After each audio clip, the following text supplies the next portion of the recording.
Buenos días a todos.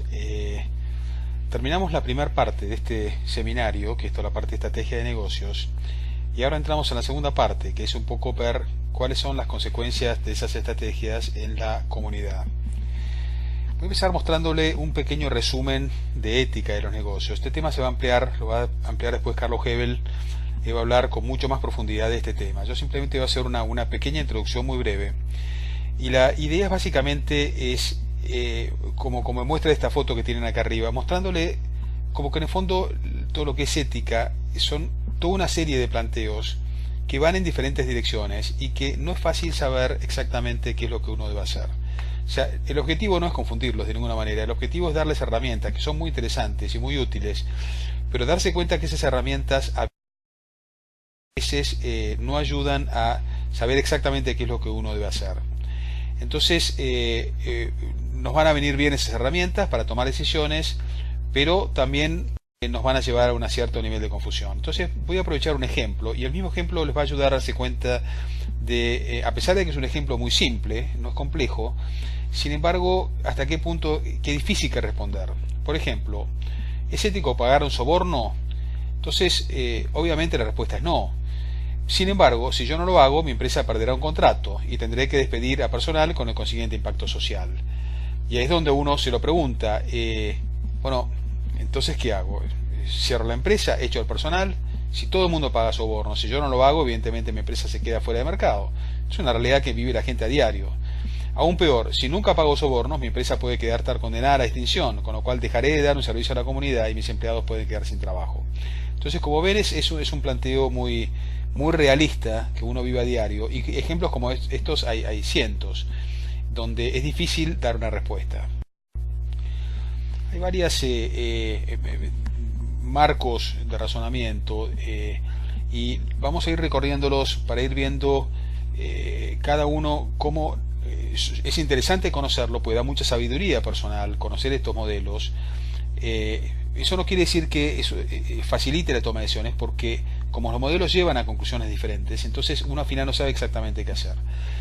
La ética de los griegos es una ética, los griegos eran filósofos y de alguna forma eran un poco poetas en cierto modo, o sea, buscaban un balance, buscaban armonía, eran gente de reflexión, de meditación, y de alguna forma toda la ética de ellos se basa en llevar un comportamiento razonable, sensato, orientado a la comunidad, que produzca armonía, que produzca un balance. Entonces esa repetición de un buen comportamiento produce hábitos, produce virtudes. Entonces hay varias virtudes, voy a centrar en dos o tres de ellas. Lo que es la prudencia, que de alguna forma es buscar el bien, discernir qué es lo bueno, digamos, tomar acciones que beneficien a la comunidad, cuál es la finalidad, cuáles son los medios, etcétera. De alguna forma prudencia es casi un sinónimo de sabiduría. Después otras virtudes es la justicia, tratar de buscar un balance entre los esfuerzos y las compensaciones que cada persona lleva adelante, la fortaleza, la moderación, buscar un balance, la magnificencia, hacer las cosas lo mejor posible, la magnanimidad. Entonces, de alguna forma, son una serie de virtudes que uno tiene que considerar cuando uno toma una decisión. O sea que de alguna forma una decisión no es un hecho puntual, sino que es uno más en una serie de decisiones que uno toma en la vida. Es como que en el fondo uno lo que decide es la gran tendencia, más allá de esta pequeña decisión. Entonces, la filosofía griega lleva una armonía, un equilibrio, una situación de sentido común, prudencia, justicia, moderación, son virtudes que generan decisiones razonables. Si yo pago un soborno, afecto a otra gente que quiere ser honesta y que puede quedarse sin negocio, puede que tenga que despedir a sus empleados por falta de dinero, o también ser llevado a actuar con falta de honradez también. Eso no es razonable, eso no es sabio, eso no es prudente, eso no es sensato, no es justo. Entonces, en ese sentido, claramente el soborno es inaceptable. Ahora bien, ¿qué pasa si yo no soborno? ¿Debo despedir a mis empleados? Digamos, tampoco parece sabio y razonable tomar una decisión así. Ven que es complejo entonces definir en base a la filosofía griega si el soborno es aceptable o no aceptable. La ética de los derechos, acá les puse varias transparencias para que ustedes después las lean con calma, no voy a entrar en detalles, pero sí me voy a basar en el concepto de Kant, del concepto de derechos. de alguna forma Kant reacciona contra el relativismo de los ingleses, de los utilitaristas, que son como muy pragmáticos, muy concretos y de alguna forma no definen una ética universal, sino que cada uno hace lo que quiere en base a sus sentimientos. Básicamente es un poco la ética utilitarista. Y Kant dice, no, no es así. Sí hay normas que son universales, hay comportamientos que son universales. Y de alguna forma él define lo que se llama un categórico imperativo, vale decir que hay cosas que uno por simple razonamiento, por simple sentarse a pensar, se da cuenta que no son aceptables. Por ejemplo, si yo miento, ¿es ético o no es ético? Bueno, lo tengo que universalizar. Quiere decir que si yo puedo mentir, todo el mundo puede mentir. ¿Qué pasa si todo el mundo miente? El mundo es un caos. Realmente el mundo prácticamente se paraliza. Si yo puedo robar, entonces para definir si es ético o no, tengo que universalizar ese precepto. Entonces todo el mundo puede robar. ¿Qué pasa en un mundo si todo el mundo roba? Es un caos. Entonces uno llega a la conclusión de que esa universalidad de las leyes, ese idealismo de que las leyes son las mismas para todos, lleva al concepto de derechos. Es muy interesante este concepto porque uno lo aplica a diario en la vida diaria. Es algo que uno tiene que tener en la cabeza en todo momento, porque muchas veces uno piensa, por ejemplo, uno va por una autopista, entonces está cansado de esperar, entonces se mete por la banquina y dice, más sí, ¿para qué voy a esperar? Claro, el problema no es que yo de alguna forma solo me corte por la banquina y le robe el espacio a los que está más adelante. El problema es cuando todos hacen lo mismo, y eso nos pasa en autopistas argentinas, que de golpe todo el mundo se tira por la banquina y la verdad es que es un caos. Entonces, este concepto de universalización del comportamiento ayuda a darse cuenta que lo que uno hace y parece poco importante, pasa a ser importante cuando todo el mundo pasa a hacer lo mismo. Y acá si volvemos a nuestro ejemplo, nos damos cuenta que rica y que sabia que es la ética de los derechos, por cuanto cuando, por ejemplo, uno dice, bueno, perfecto, yo soborno con un 2% y con eso me gano el negocio. No es tan grave, solamente es un 2%, ¿no? Bueno, si yo universalizo el precepto, como plantea la ética de Kant, todo el mundo va a pagar el 2% y ahí se acabó mi beneficio. Entonces ahí digo, bueno, en vez de pagar 2% pago 10% y ahí tengo una pequeña ventaja. Bueno, universalicémoslo, todo el mundo paga el 10% y se acabó mi ventaja.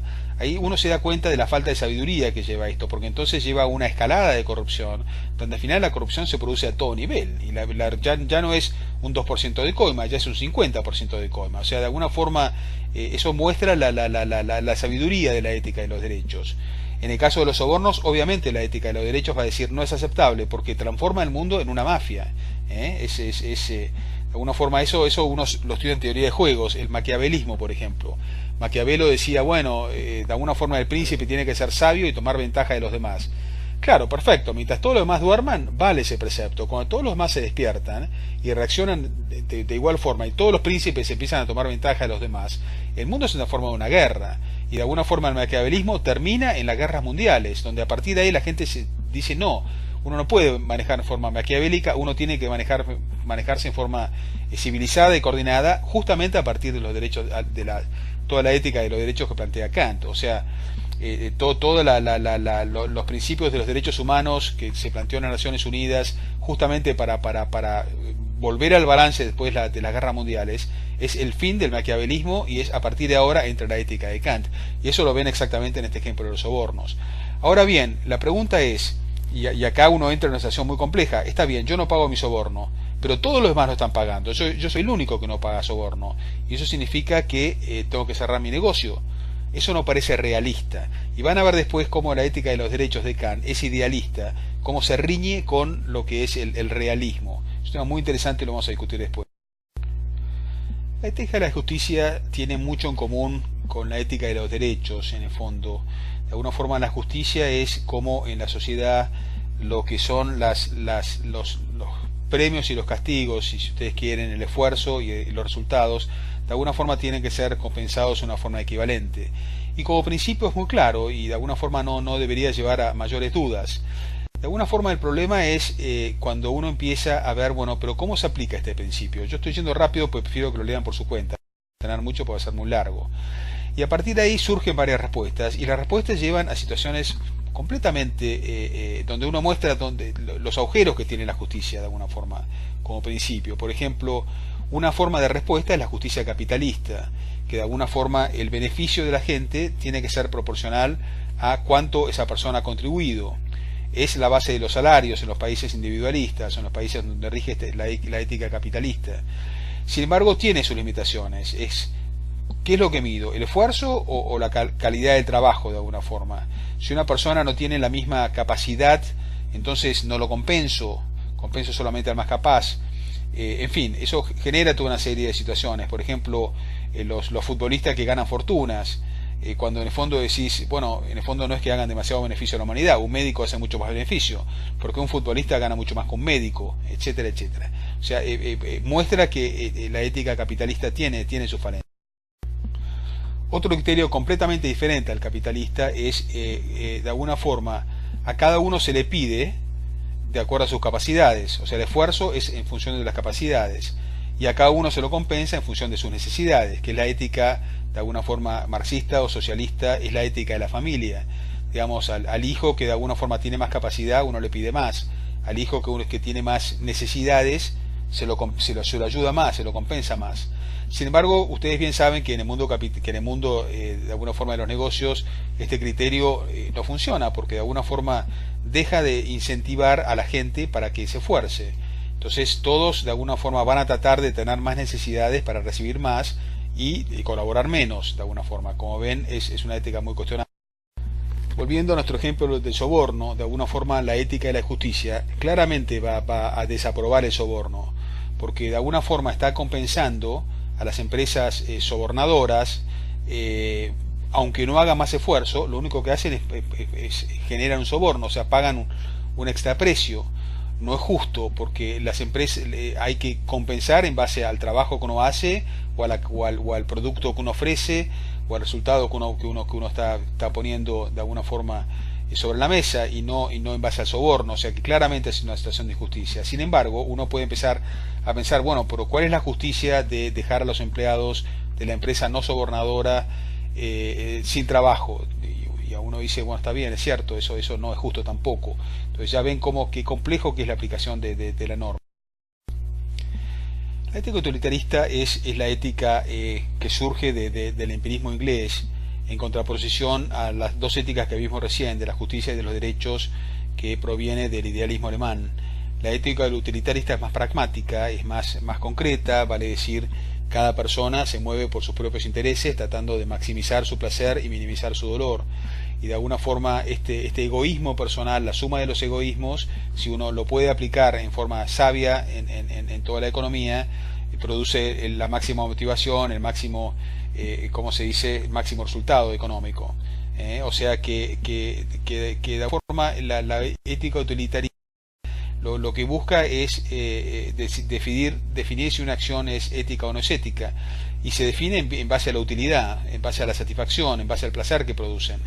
Placer no tiene por qué ser placer hedonista, placer puede ser el placer de producir la mejor medicina o el placer de producir la mejor tecnología. O sea, no es que necesariamente, como se dice, una cuestión hedonista.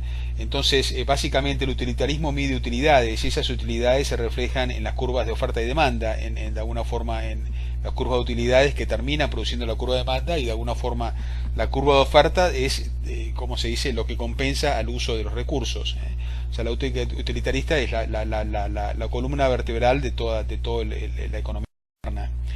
Entonces, sin embargo, la ética utilitarista es riesgosa porque mide la utilidad de alguna forma, pero no mide otros factores.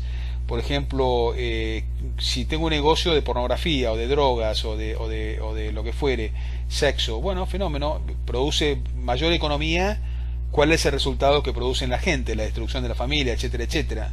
Si un tío está enfermo y va a morir dentro de un año, entonces, y ese tío no quiere mejorar ciertas cosas en la empresa, lo mejor es matarlo ahora, porque entonces yo voy y mejoro las cosas en la empresa. Eso decididamente va a producir mejoras económicas. Darle un sueldo miserable a un grupo de empleados, por ahí es lo mejor, porque es la mejor forma de que la empresa sea eficiente, venda más productos. El seguro de salud a una persona que tiene alguna enfermedad, mejor no dárselo, porque eso va a producir problemas económicos. Entonces, de alguna forma la ética utilitarista tiene un montón de impacto en temas que no se pueden medir en términos económicos. Yendo a nuestro ejemplo del soborno, ¿qué respuesta nos da el utilitarismo?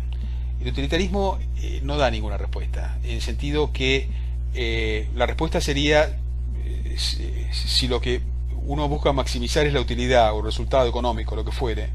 El soborno puede ser bueno, en el sentido de depende cómo uno lo analice, depende para quién. Digamos, para mí como empresa el soborno puede ser bueno, o para mí como empresa el soborno puede ser malo, porque ¿qué pasa si la gente descubre mi soborno?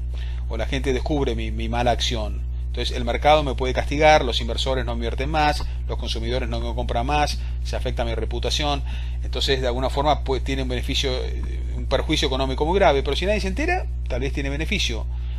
Si analizo cuál es el beneficio económico o perjuicio de los empleados míos que se quedan sin trabajo, bueno, está, pero si analizo la de los empleados de las otras empresas que sí sobornan, ellos se benefician. Entonces depende a qué empleados analice. Debería hacer un paquete y poner todos los empleados, los que sobornan y los que no sobornan.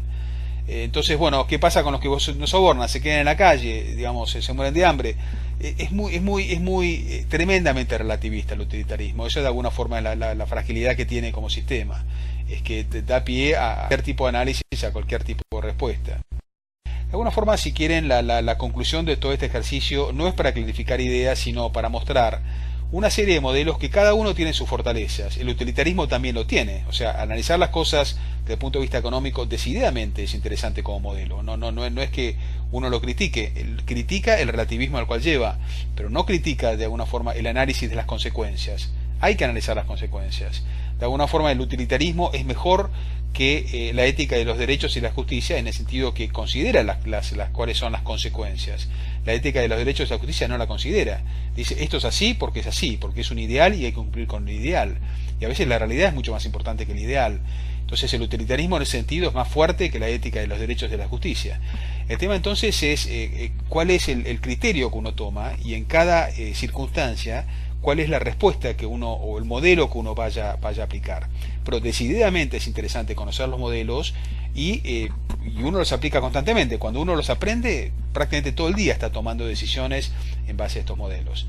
Bueno, esperemos que no les aclare las ideas, pero por lo menos les mueva la motivación para seguir entendiendo qué es esto, que lo haremos en la charla siguiente.